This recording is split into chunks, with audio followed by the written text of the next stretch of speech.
It's your opinion. Welcome back. Another rendition of Anchor in the Buoy. And we were just talking, so I said we got to start this. We Yeah. got to start this because we're talking about something, and we're really creating some gold here.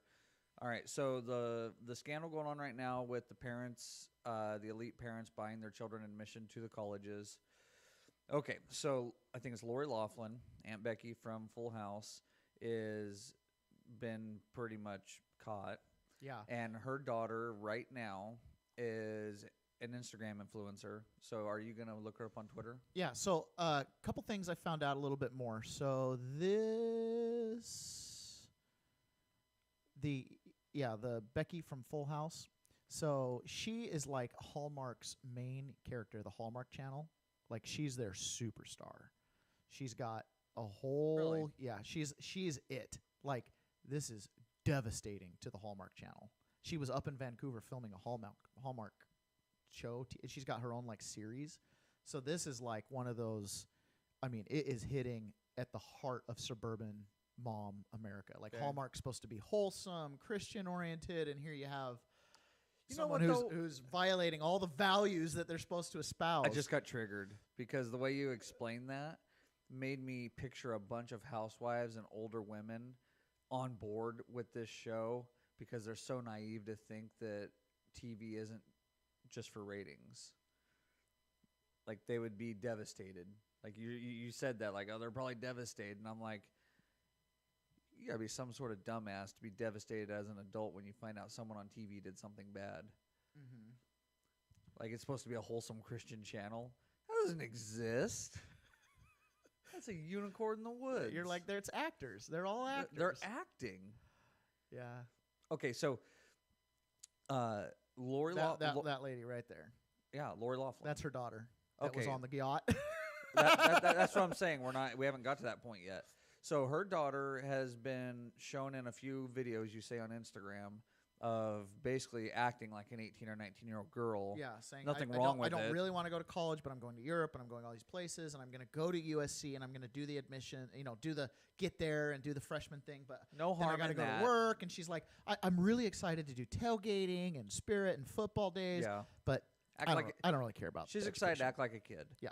So I guess USC is a prestigious school. No, it's not. That's not. So Okay, that's the funny. So Ben Shapiro's been making fun of it because everybody else was going to Ivy League schools, but it cost them $500,000 to place their kids at USC. He's like, so overpaid. Let's get to the point that was like, hey, let's start rolling because we're talking about it. So her daughter is right now. She was as of this morning, I believe, on a yacht with a member of the board of admissions. No, just a member of the board of trustees of USC. Board of trustees of USC.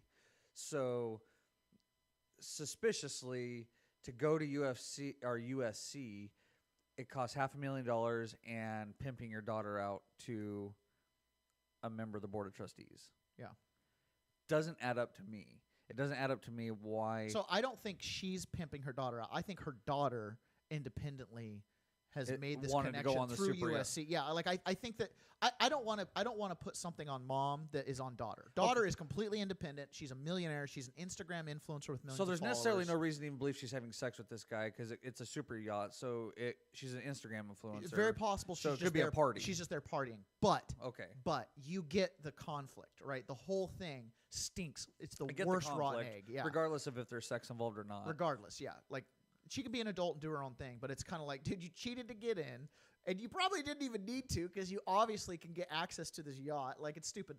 So this is Felicity Hoffman. Yeah. College entrance exam cheaters, including Felicity Hoffman, had students fake learning disabilities so they could take tests alone with proctors who gave them answers. You want to know something?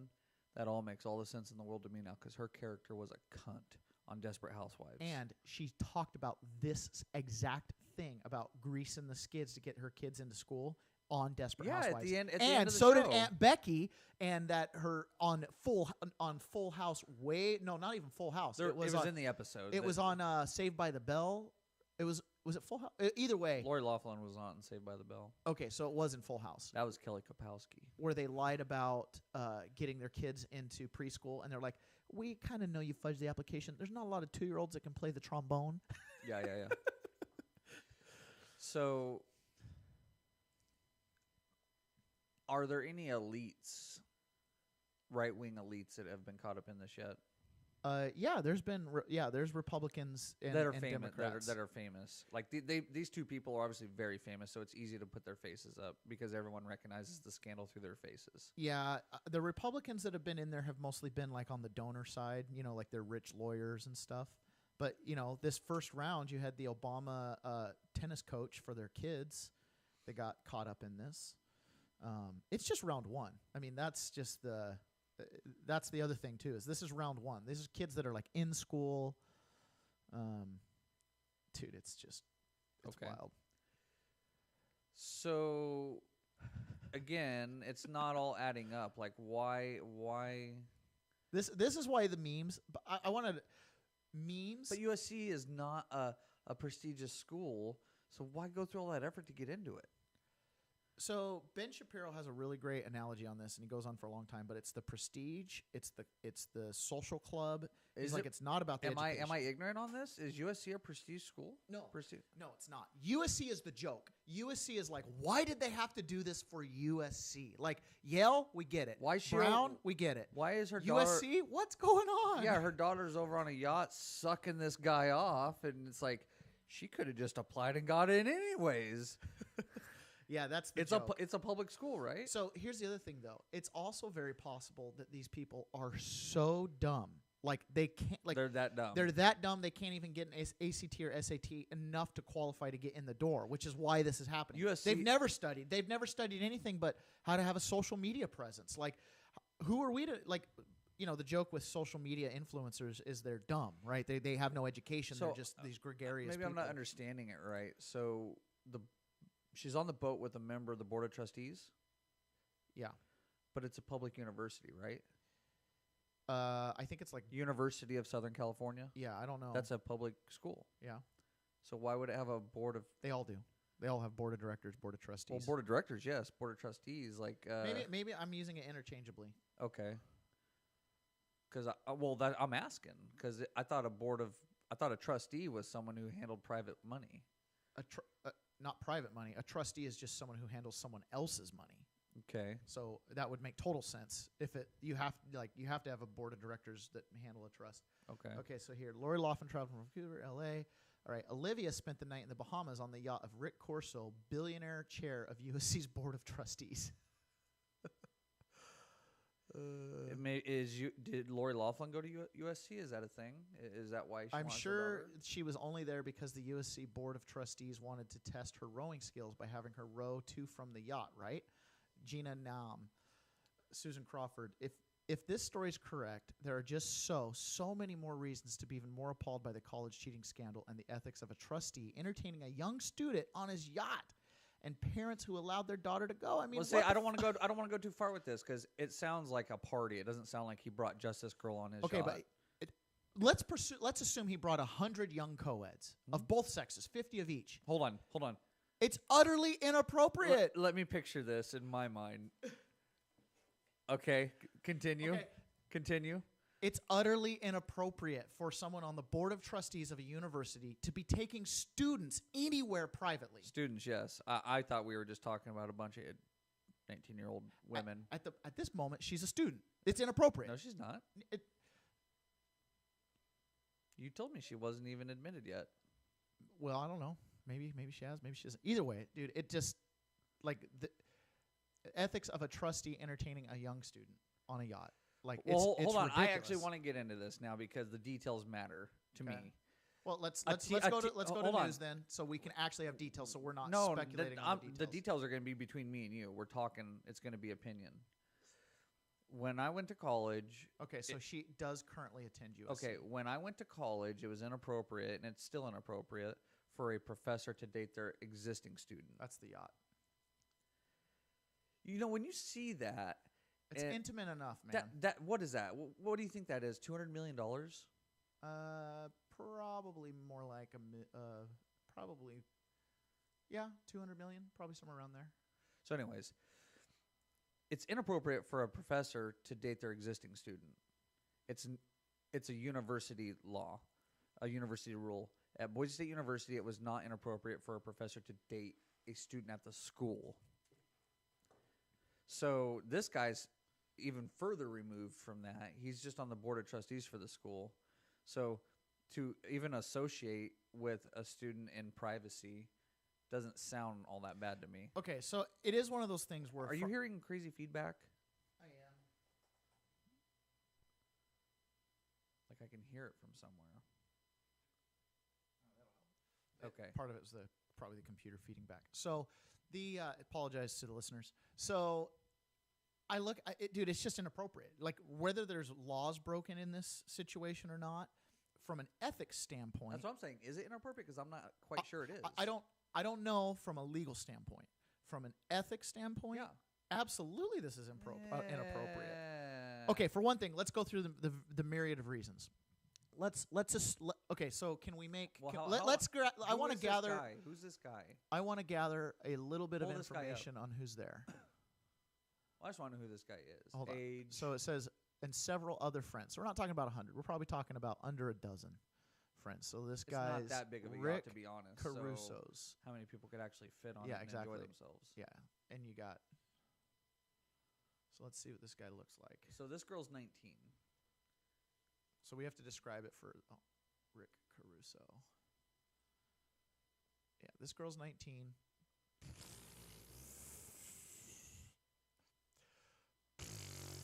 So is he probably 50, 55? Yeah. Okay. Dude, I mean, it is just like, what the... Well... He's born in 1959, so that makes him... 60. 62. No. 59 to 2019 makes him 41 plus 19, that makes him 60. 60. Unbelievable. Hey, man, if I'm him, of course I'm going to be getting some Instagram influencers going on a boat with me. That sounds like a blast. Problem is, maybe you should get them from a college that you're not on the board of directors or the board of trustees. You know what I'm saying? Like, go to ASU and get the cute girls. You don't got to get them from your... Well, I'm gonna give the... You ain't got a crap where you eat. I'm going to give the benefit of the doubt because we'll probably never hear their side of the story because they probably don't care that this is in the news. Mm-hmm. But I would like to hear the other side of the story.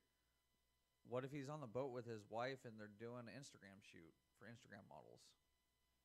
What if it's his side business?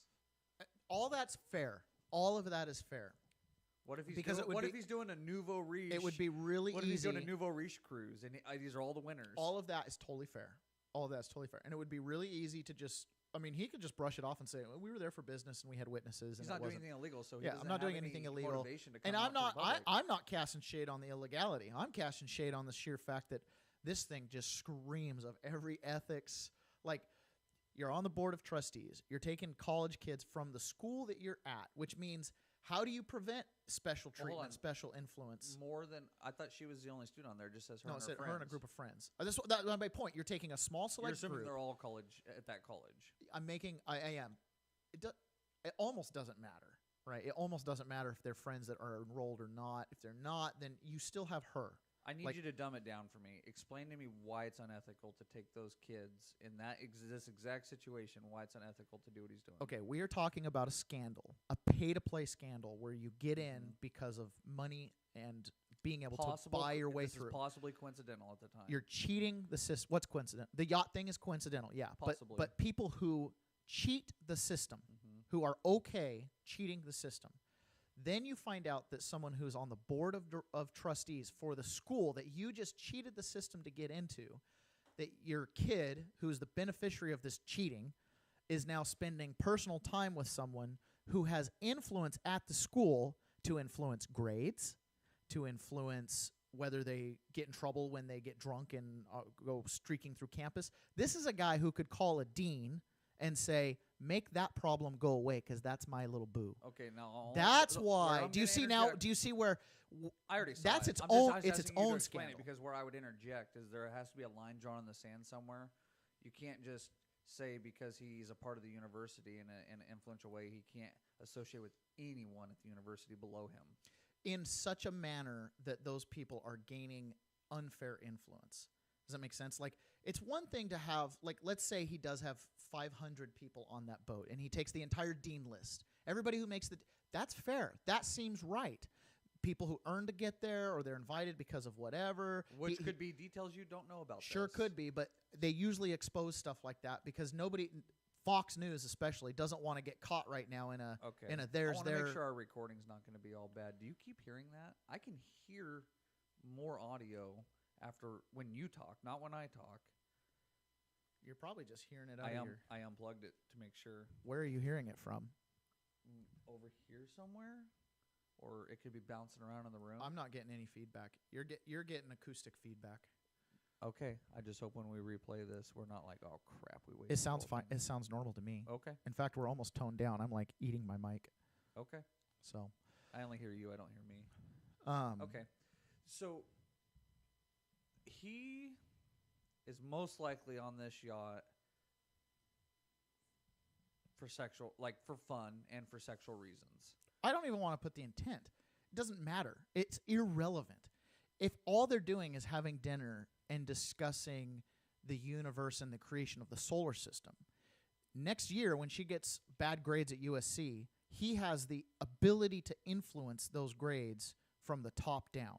That's the scandal. It doesn't matter if they're sucking dick. It doesn't matter if they're just being friends. It's complicated. It's a conflict of interest for him. It's an ethical conflict of interest almost any way you slice it. Complicated to me because what they're doing is the same thing that we would. It's rubbing shoulders with people. That's how you get ahead in this life, is to make friends.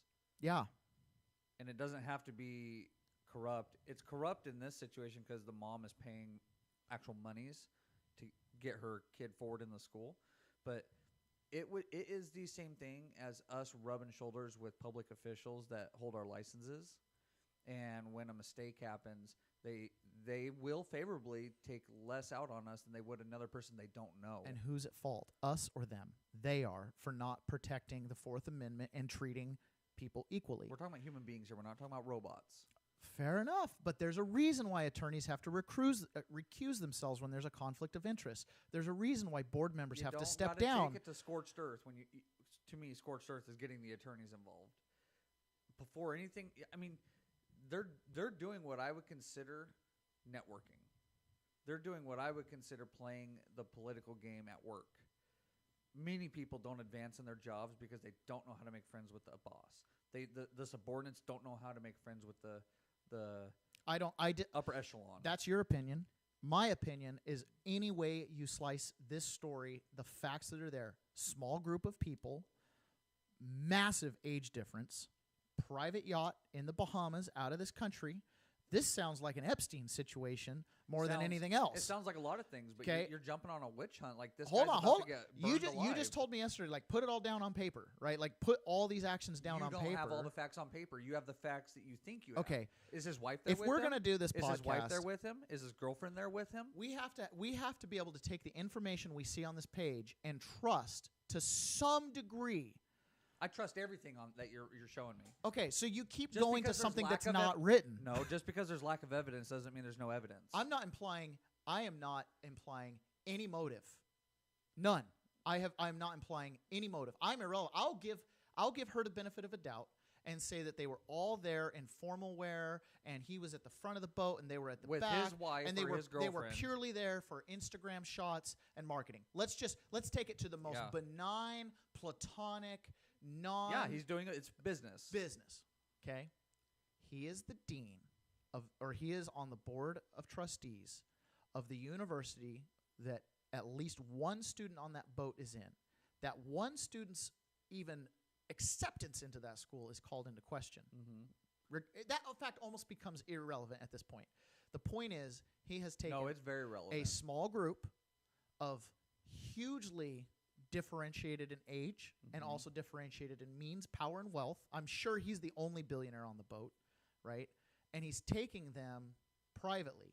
He has influence over their future for the next few years at that school. I mean, he could literally say, I want these girls to be valedictorians, and if he's got enough clout at the school, he could make that happen. Okay. So the ethical compromising here, maybe no ethics have yet been violated, but from everything, it stinks to high heaven to be tied to this. What's bothering me is you haven't said it, so I'm assuming this, but it's almost like the guy's not getting his trial.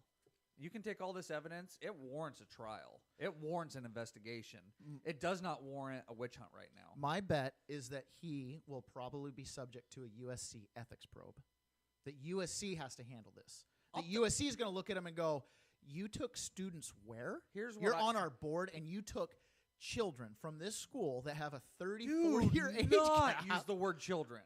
Okay, you took people that have a 30-year age gap from you and took them on a private boat. You took our students that we make money off of, that you get paid off of for attending here, and you took them on a private boat far away from here. I don't know what laws, if any, have been broken, but ethics, that board is almost for sure going to open up a probe into those activities, because I'm sure it's not the first time he's taken students on his yacht. All this warrants investigation. Yes. Now, here's what I want to know. He's a billionaire. Do we have any idea what he made his billions from? Yeah, we do.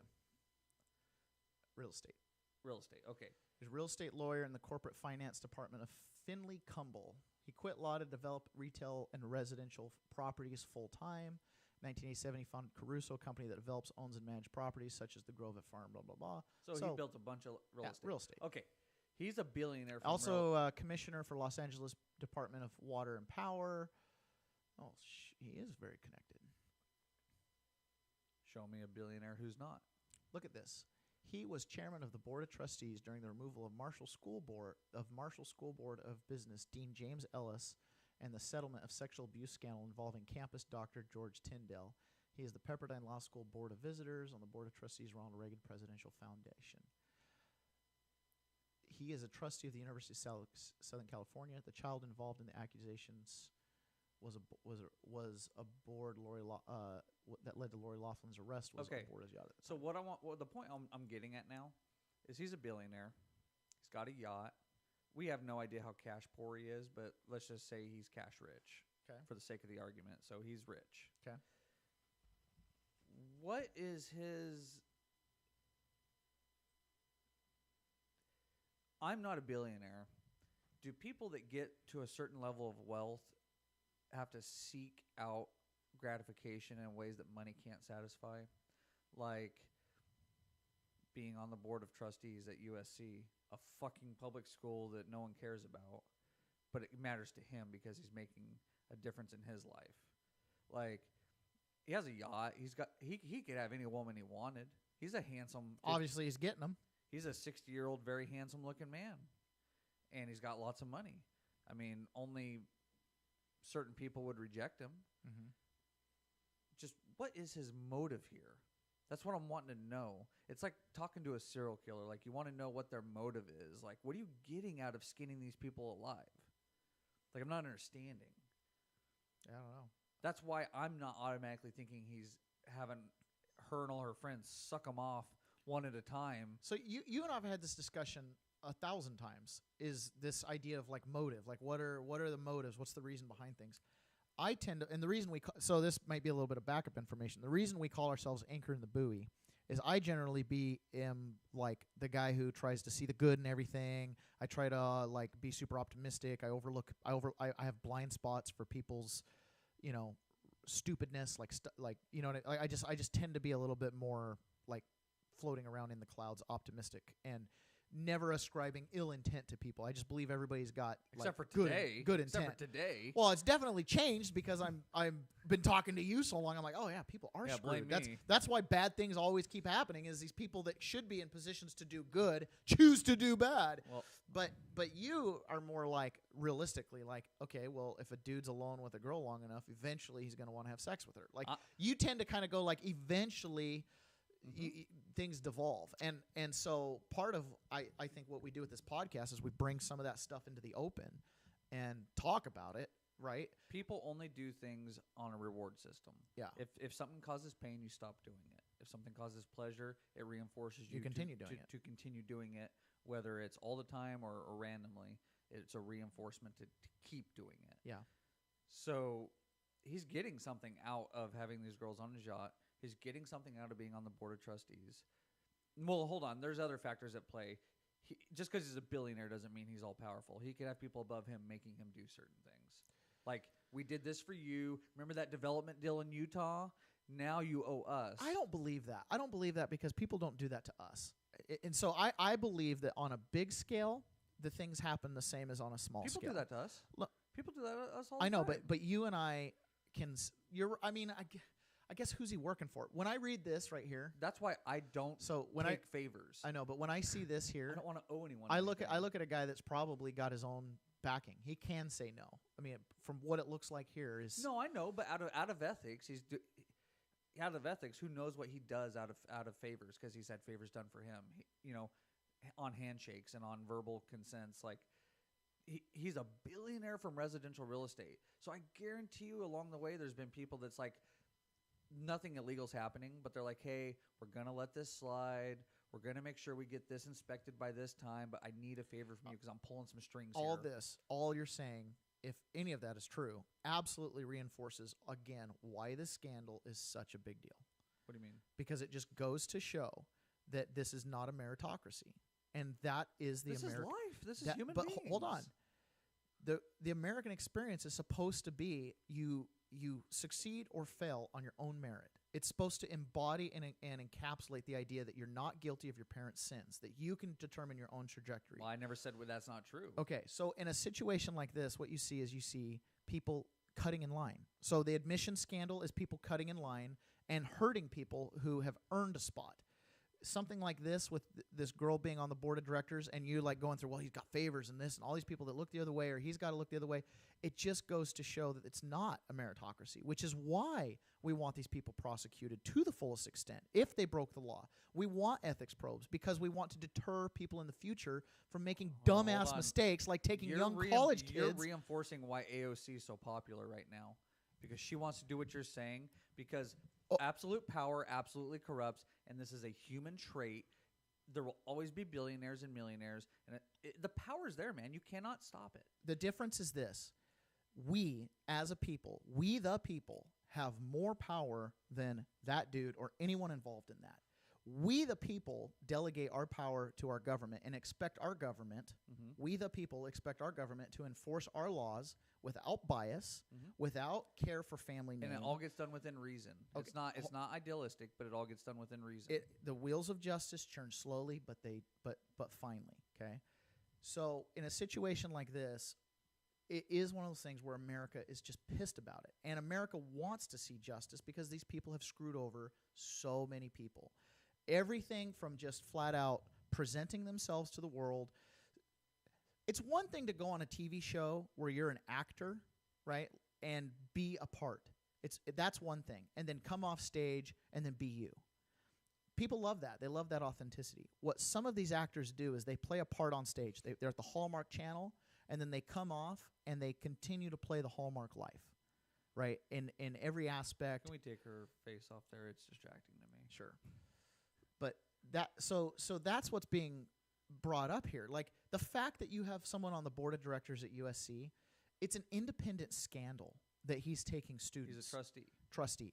That is an independent scandal. Like by itself, the fact that he's taking students on his yacht, regardless of who those students are, it's inappropriate, right? Like that's your opinion. That's okay. It's my opinion if they're there for anything other than totally all the opinion. paper trail type business things. It's totally your opinion because it could not be a rule at the school that he can't associate with not he should be able to associate with students. He goes to the school. Again, I am not He's a trustee of the school. I am not making any claim as to the intent or the motive. I'm looking at it on the surface and I'm saying on the surface it looks guilty as fuck. 60-year-old board of trustee member should not be on a private yacht with a small group of students from the school that he happens to be a trustee at, where he wields an incredible amount of power. Okay, so it's the same scandal as Monica Lewinsky and Bill Clinton. It's let me throw this scenario at you. Is it unethical? He's 60, and we're not going to get into the opinion of if an old man could date a young woman or a young that's his own man business. could date an old woman. That's their own business. Personal business. Is it okay for him to date a student? I would say no. Period. Because he can influence grades, he can influence outcome, he can influence too much. How do you know he can do all that? Because Okay, maybe that's the assumption you don't like me making. I'm making an assumption that your boss can indirectly and directly tell you what to do. A board of trustee member hires and fires the dean of the school. They're the ones that are in charge. They're the ones who hire and fire. He's in charge of the money flow. He's in charge of everything. Board of trustees make all the decisions. They're the ones who tell the school administrators the direction they're going to administer. Like, we rely on our leaders to make the right decisions. We as a people. Yeah. So when they violate that trust, the hammer has to come down. That's what that means. You wouldn't even allow him to date a USC student? I would not. No. I think it would be there's no law against it. I think it's an ethical But why violation. is it unethical? Because he can influence. I've laid it out so many times. He can influence their being at the school. Influence their being at the school, their grades at the school, discipline at the school, you name it. Okay. He has actual influence. Could he to not cheat. influence it if he wasn't on the board of trustees? Not the same way. How are you going to tell a college? Let me stop you there. He's on the board of trustees right now. Okay. Let's say after this year, he's like, I'm going to go be on the board of trustees at Brown University. Okay. So I'm done with USC. It's been a great time. And he goes back and dates someone at USC. Can he date them now? Yes. You still think he doesn't have influence the same exact way. He was on the board of trustees as a billionaire. Okay. He knows every one of those guys by first name. Okay. He's had dinner at all their houses. You're right. They've all been on his yacht. You're right. But here's the thing. Because he's no longer there, he wields indirect influence in the fact that you're my friend and I want a favor. Okay? Now, he does not hold, assuming he doesn't have actual information to have blackmail, he doesn't hold the blackmail ability of holding someone's job over their head. So when you're on the board of trustees and you ask a professor to make some grades a little better, there's a lot more influence when a professor is talking to the guy who hired him than the guy who hired him but now is at a different school and no longer possesses the ability to fire him without calling the new board of directors. Like, is he allowed to date staff? I would think he would be. So staff is probably that gray area because he has the same power over them. But I am making an assumption those staff are maybe older. Is the President of the United States allowed to date a USC student? Yeah. Assuming he's not married. Yeah. Is he allowed to date someone that works in the White House? Okay. What do you mean by allowed? Are you talking about ethical or are you talking about ethically? Okay. That's all we're talking about here. Okay. It's not illegal to date a student unless it's against the rules of the school. Yeah, a president is in that really. So that's the Monica Lewinsky question. The president's in charge of everything in America. Yeah, it's the Monica Lewinsky question. Is it appropriate or not? Is it ethical for him to see someone in the White House? So it was determined that Bill Clinton did not commit a crime in having sexual relations with Monica Lewinsky. He didn't commit a crime. There was no crime committed. That is in the military, it is a crime to cheat on your wife. Yeah, but not for the president. The chief of the military cheated on his wife. It's absolutely a crime. He's the chief. He's the commander. Well, I watched the documentary and it wasn't. And but what they got him on was lying about it. They got him on the perjury. Let's say he didn't lie about it. Is it unethical? Yeah, it was massively unethical. What did she do for him that would? What could he do for her? I guess the president. Yeah. He got her a job. Okay, so essentially he could do that for every citizen. So he shouldn't be able to date anybody. So that's what got the whole Lewinsky scandal. The whole thing started. The reason Lewinsky was brought to Ken Starr's attention, because Ken Starr was investigating the Watergate scandal. The reason Lewinsky got brought to his attention, because when the heat got brought on Bill Clinton, there was chatter in the White House about this young intern that Bill was spending way too much time with. And so the chief of staff of Bill Clinton, in conjunction with Bill Clinton, relocated Monica Lewinsky into the Pentagon. So they sent her to the Pentagon, and she went down to the basement of the Pentagon. Can he date her while she's at the Pentagon? He did. He did continue to date her. Let's assume he's not married, and our presidents can be not married. You know, they usually are married. Can he openly date her? I think the answer is yes. I think it would. You can't tell a grown man that you can be like, hey, for the next 4 years, you can't date a single U.S. citizen because your influence over anything they do in their life is too great. So this is one of those hypotheticals. It's not. I'm trying to draw the line in the sand. I know, but it's such a hypothetical. Ethically, probably not a good idea if seems to be using power to get those relationships. But if he's not, there's probably not an ethical violation. What man From cannot get off in 4 years? You want him to hold have a on. wet dream every quarter? These guys are old, man. Like, can we not put a bunch of sexual, like, can we just allow some of these people who've dedicated their life to public service to maybe not be horn dogs trying to get Not fucked horn every dogs, night? Human beings that need to have orgasms. Okay, but like a 79-year-old man, maybe he can only do it once every. I don't know. He was 50 or whatever when he was president. 60. I think it doesn't matter. What Bill Clinton did was wrong. Okay, like it was wrong on various levels. I'm trying to see. Here's where we're differing. This is what I'm trying to do. Is draw this line. At USC, I would say there's certain people he's not allowed to date or even associate with, but that line is not. So he's at the top. Let's say this board of trustees is the tip of the iceberg. You're drawing the line at the tip of the iceberg. No, I'm not. I don't think a college professor should date a student. I think the line is: are you employed or not? Did you pay to be here, or are you being paid to be here? You're drawing the line at the top of the iceberg. No, I'm drawing the line. I'm drawing the line way low. Oh, okay. So you're saying for him, he can't come down. Yeah, I don't think he can come down at USC. For anyone. At USC. Not a professor, not a student, not a staff member. Do you remember in the office where if you want to date someone at work, you have to sign the love document? At that company, that was that way. I would guess that USC probably has a similar type deal where he can say, I declare my love for so-and-so, and I'm letting the world know, so there's no conflict, there's nothing in the shade, I'm bringing my relationship into the light. That is appropriate. What if he has appropriate. What if he has that signed right now with this girl on the boat? Would it make a difference to you? Yes, absolutely. It would make a huge difference.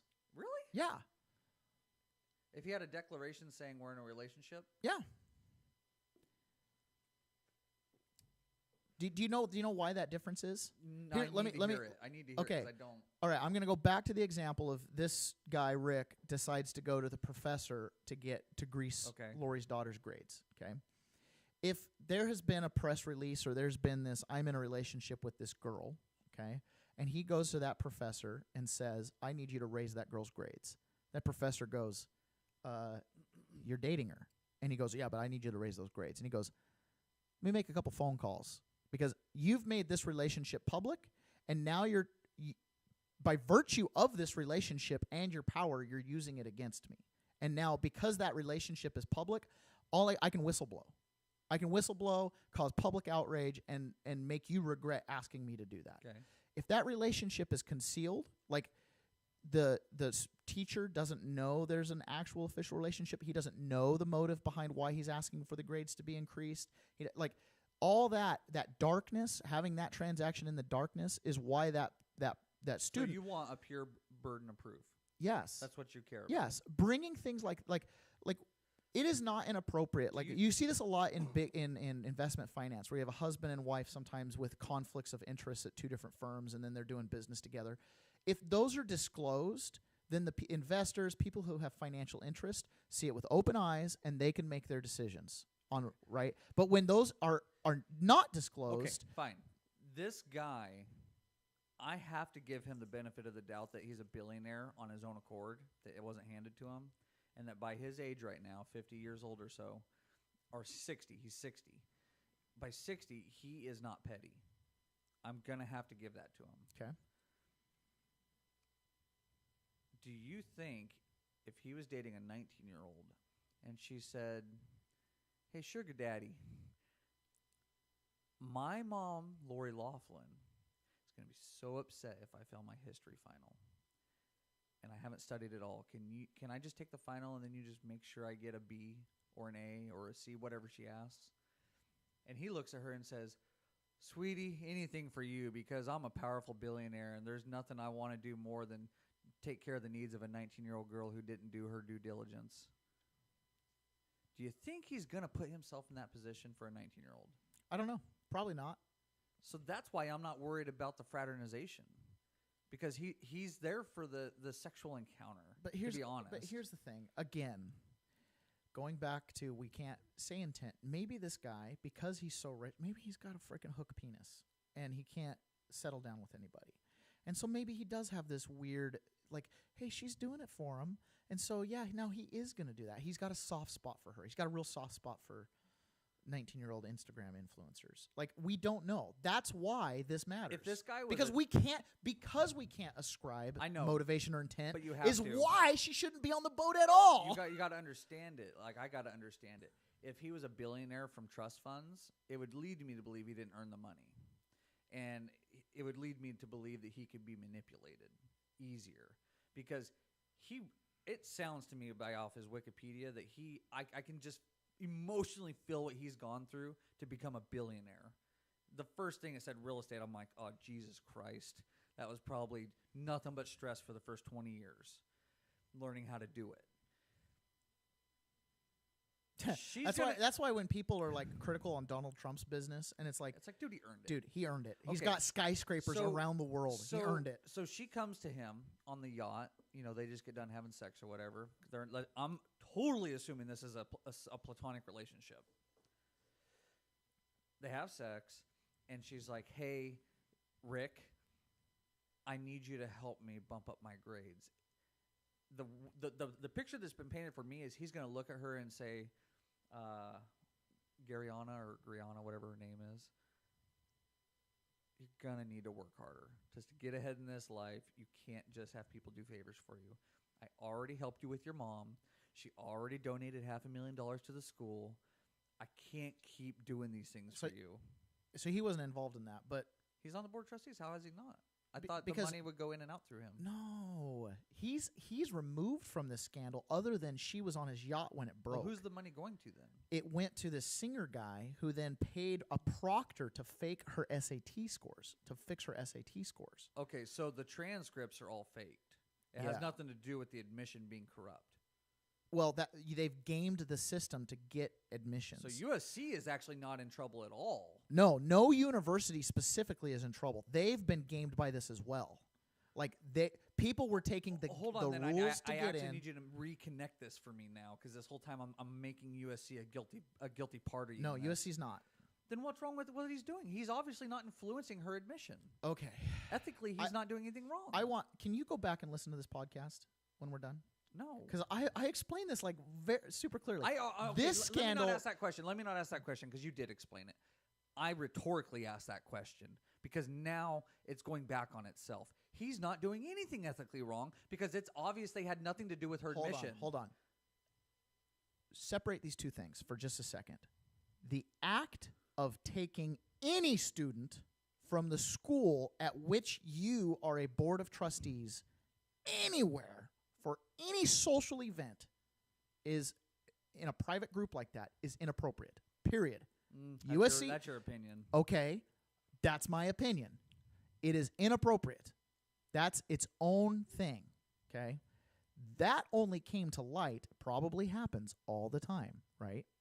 That only came to light because at the time her mom got arrested for cheating on all of her admission paperwork, she happened to be on his boat. I'm going to try and make a parallel. That's why. So these are separate things. They're totally separate. They're totally separate. They're coincidental. But what's going on there is inappropriate. I want to make a parallel to the Bill of Rights now. Okay.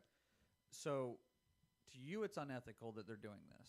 Has nothing to do with the admission. You're just saying, doesn't matter what's going on. Doesn't matter what's going on. This thing could have never happened. It's unethical. Yeah. Would you, if you had the power, would you make it a rule or illegal or whatever so it couldn't happen? No. So you would allow him to still do it? Yeah. Okay, so you completely acknowledge that it's just strictly your opinion and your morals saying you should never take a student while he's in that position anywhere privately. Okay, so my opinion is value-based. I believe that freedom is important, and I believe that I should have the maximum amount of choices available to me, and I can always choose my choice, but I can't always choose my consequence. Well, hold on. So you have the power. So let me finish. All the reasons you described why that trip might be okay, it's purely for business reasons. They're just doing photo shoots. He just flew in for a 30-minute dinner. He's hardly even there. All those he could have helicoptered into it. All of those scenarios are on the table, and because all of those scenarios are on the table, he should have the right. Is he even there? Yeah, all that is totally appropriate. I would never regulate that because all the nuanced versions matter. Well, that's now. Well, hold on. I need to go back to like if you had the power. So right now in this scenario, you have the power to make it a rule or a law at that school that anyone on the board of trustees cannot fraternize in any way, shape, or form with a student. I wouldn't do it. I wouldn't make the law. I might So you make the wouldn't make consequence. I might make the consequence, but I wouldn't make the law. So the rule, you call it a rule. I'm talking about school rules, not United States law. School rules, school laws. okay, so when If you're the dean and you have the power over this guy, which a dean doesn't, but let's just say you did, you'd be like, hey, I'm not going to allow anyone basically higher up. No one can ever be with a subordinate because it's ethically wrong. You wouldn't make that rule? you might make that rule, but I wouldn't make it a law. I'd make it a rule at USC. Yeah, that's what I'm saying, at school. Oh yeah. So you would. You have the power. You would make it the rule that they can't do that. I would. It's one of those things where you put it in the ethics guidelines because, okay, so now that this has happened, let's just go down this road. Okay, USC is going to open an ethics program. Now, why are you making that rule? Okay, we've established that. You would make the rule. I would make the rule. So here's why. Well, because of the.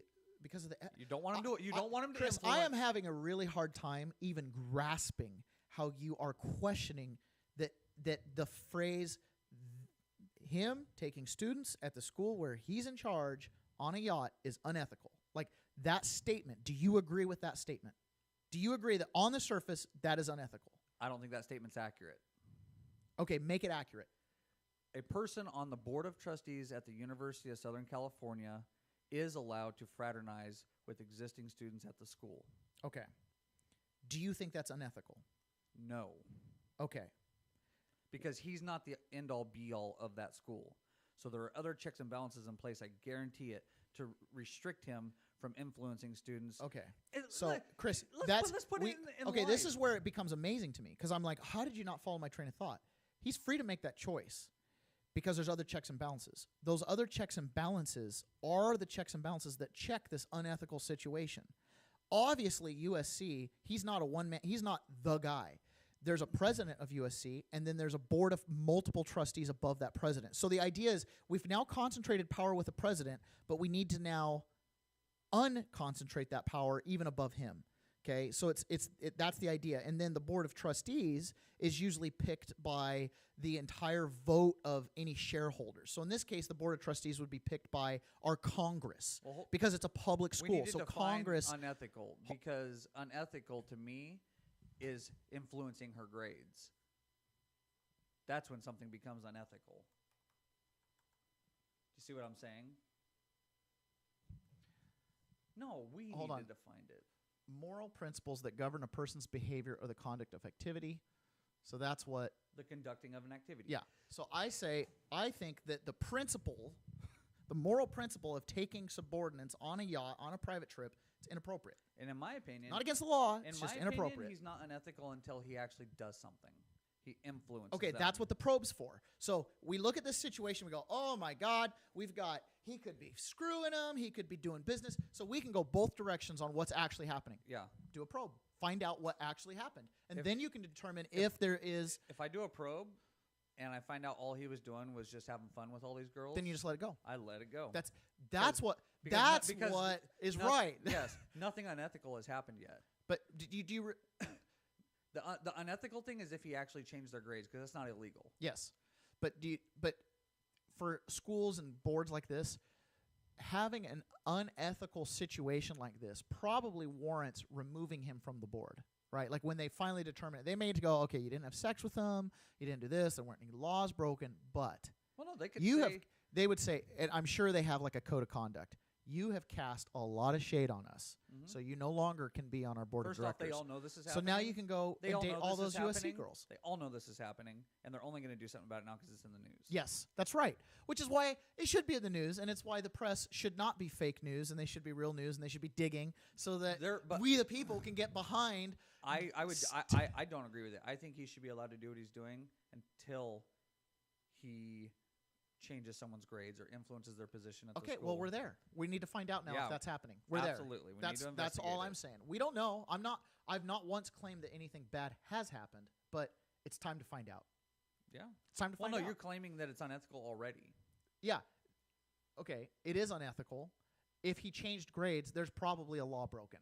Like, well, there's no laws broken. there's no law against being unethical. Okay, there's no law against being an asshole. There's no law against changing grades. You're not going to go to jail. You're not going to get a misdemeanor. There probably is something. I just watched this other thing. This is part of when you go to the cheating scandal. One of the things that pops up is that African American lady. She's got like 12 years in prison. I saw that. For changing something silly. For going to the wrong school. Yeah, on for purpose. going to the wrong school. So she took her kids to the wrong school on purpose. The reason that this and they're charging her with theft. Yeah. And so now you look at this and go, well, you've stolen college educations. I mean, this is a Pandora's box that we just barely opened the first flap. Well, it's a problem in the country because he's going to be able to afford legal counsel that protects his civil liberties, and she could not. She gets a public defender that just goes through cases as fast as they can because they're trying to get hired on at a private firm or get promoted in the situation they're in because no one wants to be a public defender. Yeah. Yep. And it's also, too, that the jail times are screwed. Okay, so let's move on from that because we're going to hit that topic again for sure because it's not out of the news at all. We're going to find more information on it. All right. AP today, U.S. U.S. Animal Wolves. Planet? No, AP is Associated Press. Okay. U.S. moves to lift remaining gray wolf protections.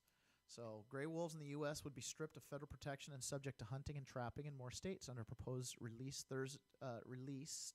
proposal released Thursday declares the predators recovered following the decades-long restoration effort. So I'm actually pretty educated in this topic. Okay, well, that's why I wanted to bring it up because I knew this was your wheelhouse. So, by the way, our new art for our Twitter banner, Elise has drawn you with a bow shooting. With So I get the outrage that some people are going to have over this, but it's because they don't have all the facts. I guarantee it. Okay.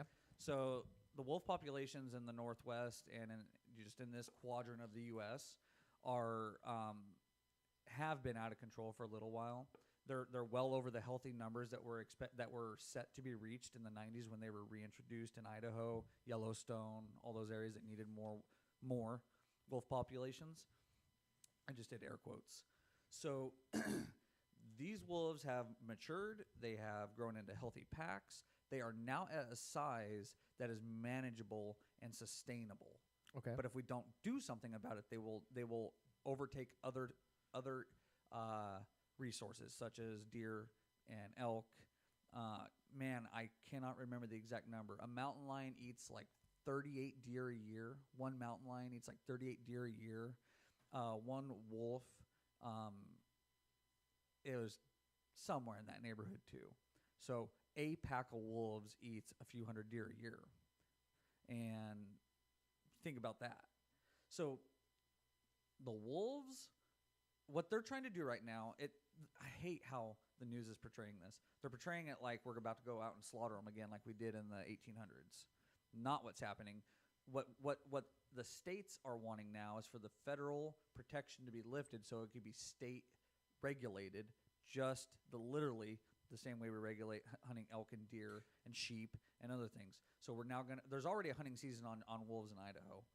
But the point is they want it all to be state regulated now. So why do we have to hunt them at all? Why can't we let them just come back naturally without why do we have to hunt any of these things? Like, why do we even have to have? Because so think about it this way. Because our if wolves were here and they kept in check the elk, deer, and moose populations, okay, and now we're reintroduced, and then we eliminated them. So then the argument is, well, humans need to hunt to regulate these herds. Yep. Like, forget the meat aspect of it, because we can just farm so much easier and cheaper than hunting.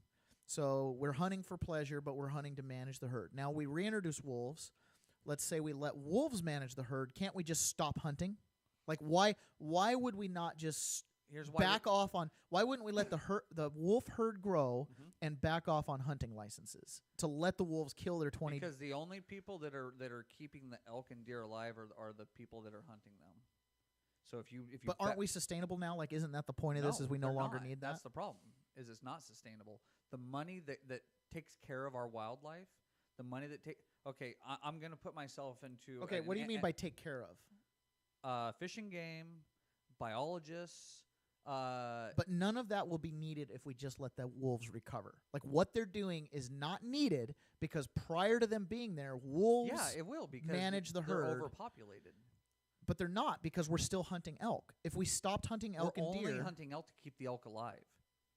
Do you not understand that? Explain it. If we stop hunting everything's going to die because the only people paying to keep these things alive are the people hunting them. How does paying to how are we paying to keep them alive? Don't they just eat grass? Like what are we doing to keep them alive? Okay, so Fish and Game is completely funded by the government. Okay. Biologists are completely funded by the government. There's very few private biologists out there because there's no money in it. Well, that's but I'm talking. You're talking about. I'm labeling who takes care of these animals. But what are they doing to take care of them? Like you say, well, who's going to take care of them? And I'm saying in the wintertime. Okay, let me just clarify I'm not taking the stance. I'm just I know, playing but devil's you're not advocate. letting me articulate it. You're not answering the question. When you say they take care of the herd, I interpret that as they manage the size of the herd so that it's a healthy population, right? They make sure they have adequate food, water, and shelter year round. And how does Fish and Game do that? They restrict diseases. How do they do it? They come up with mandates to go to do these things. So how did they do that? How did nature do that before man came in and decided we had to manage nature? Well, they had less than 300 million people living in the United States. Yeah, but the elk don't. They cannot live where we live. There's still plenty of other space for them. Well, ask me that again. Okay, so what is these Fish and Game departments? What are they doing that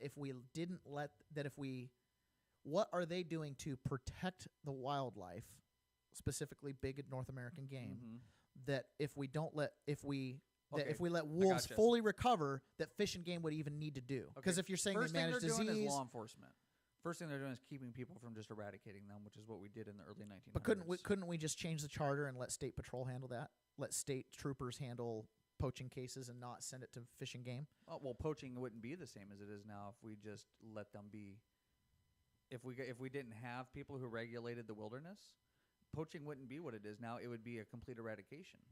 Why? Because people would go kill them all for fun. Is there interest in that? Like, so I'm asking that seriously. I'm proposing a hypothetical scenario where humans we make hunting illegal. So let's just say we make hunting completely illegal because we took everybody's guns. Okay. And so you can't go hunt deer and elk on the king's land, and Fish and Game doesn't need to be funded the way they are because we're going to let the. I got you. I'm going as silly as you went with the guy on the yacht. If you stop hunting, everything will just die. It will not sustain itself. So why didn't that's okay. Why didn't they it don't just have die to live. before white man got here? Personally, it doesn't really matter to me if they live or die. It doesn't matter to me. They'll just if we quit hunting them, there's no more money involved in the industry, and they'll just all slowly die off because there's not enough food for them. We cannot. We are culling herds every year to make sure they stay alive. There's not enough food for them. There's not enough shelter for them.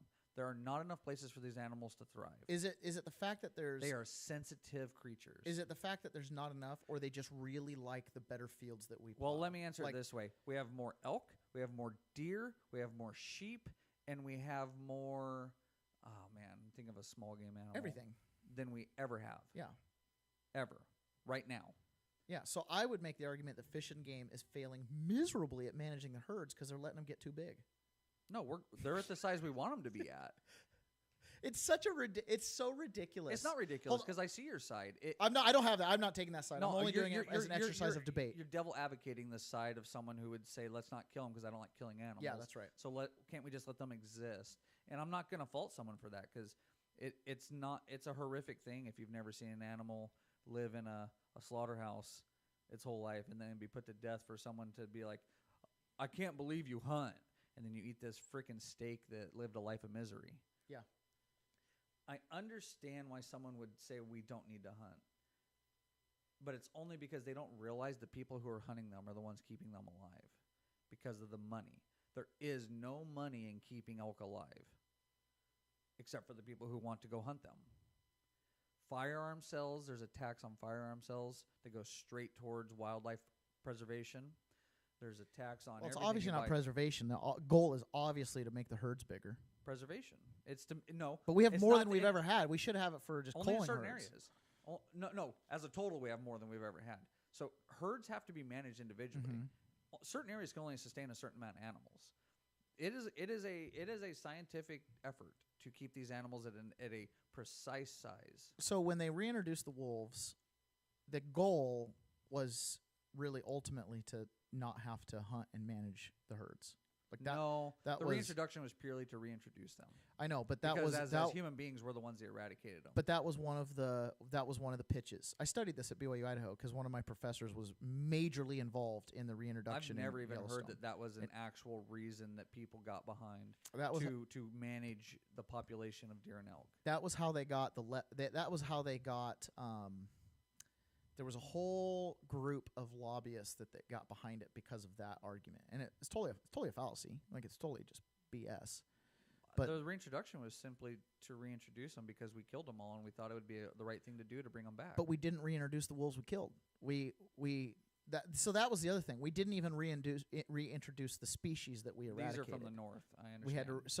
So why would we bring elephants to replace mammoths? Like that's the argument, and it was like, well, we want to naturally cull the herd. I'm not going to fault them for it. They were just wanting to do a good deed. They saw that human beings eradicated a certain animal, and they're like, hey, let's try to rectify this.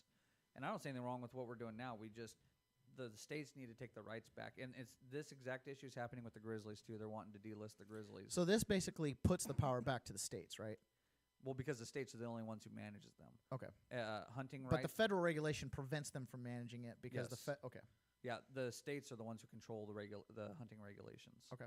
And so if you give the power back to the state, it gives them the power to regulate their life. So, for example, Idaho and Montana really need to deal with this wolf problem. Washington probably doesn't have a big deal yet because we just have it Not at all. in a narrow corner. But Montana is trying to delist the grizzlies so they can open up grizzly seasons because now. it's becoming a problem It's for becoming them. a problem.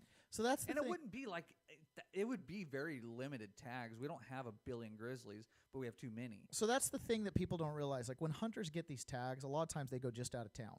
Like they're gonna go hunt. They're gonna go hunt the grizzly that's raiding the garbage cans. That's closest to the people. I heard some number last year about Idaho's out-of-state costs. So in-state people always complain about the out-of-state hunters. Like, oh, they're coming in, and there's not enough room. I hate running into people while I'm hunting.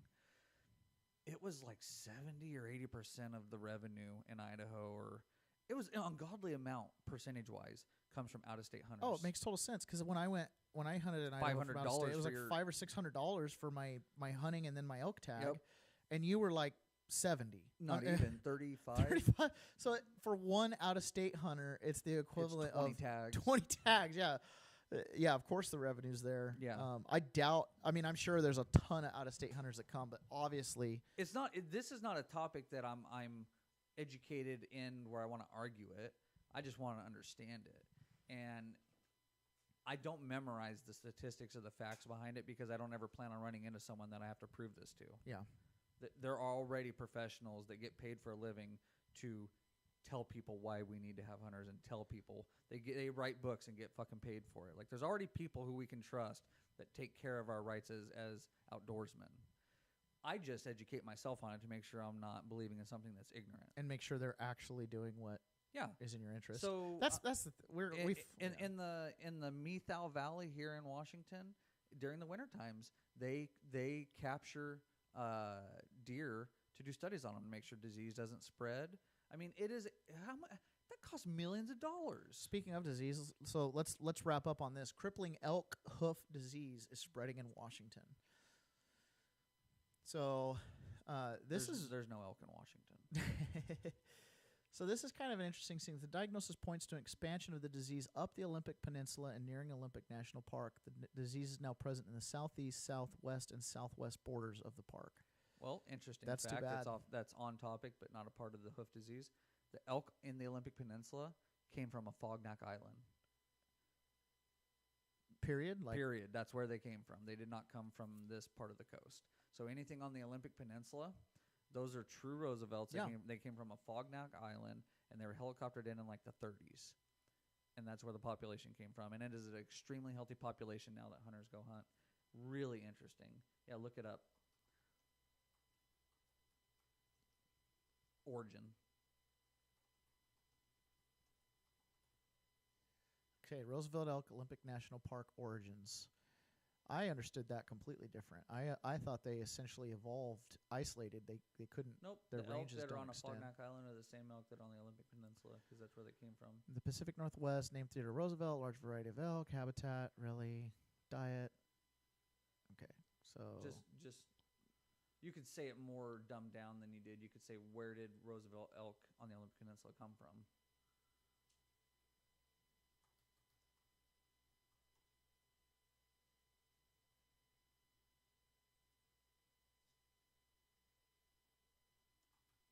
come from.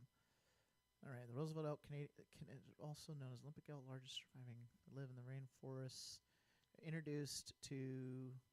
Were introduced to Kodiak, Alaska. Oh, it's the the other way around. around. Damn it.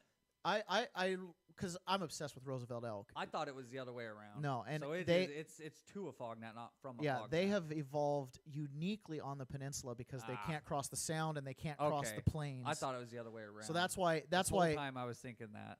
Yeah. Well, good thing I cleared that up. Yeah. The whole time I thought it was the other way around. I guess it makes way more sense because the fognat's an island. See, look, the elk's subspecies was reintroduced to British Columbia's Sunshine Coast. They're only on the peninsula and they've been exported out. But so that's the elk that exists in a fognac. Yeah. Okay. I thought it was the other way around. Well, there you go. You were really close on the date, though. I remember it being around that time because that was FDR, right? Yeah. FDR did that. No, that was Teddy Roosevelt. I always think FDR when I think they're Teddy cousins. Roosevelt. Totally different politics. You had a Donald Trump and a Barack Obama. I don't know politics from a hole in the ground.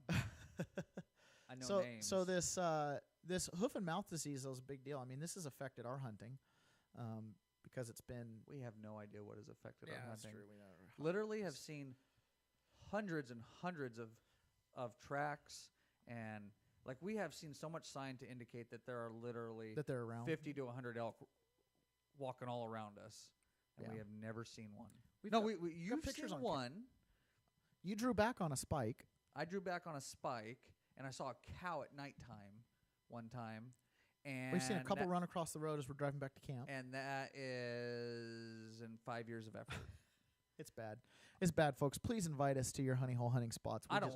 We're great campers. No, I'm done. Just bring us. I'm just going to go to the east side of Washington from now on. So Steve Ranello on his podcast, Meat Eater, was talking about it, and he's like, if you meet a guy in the Pacific Northwest who takes his elk every year as a champion, he's like, that is a guy who knows what he's doing.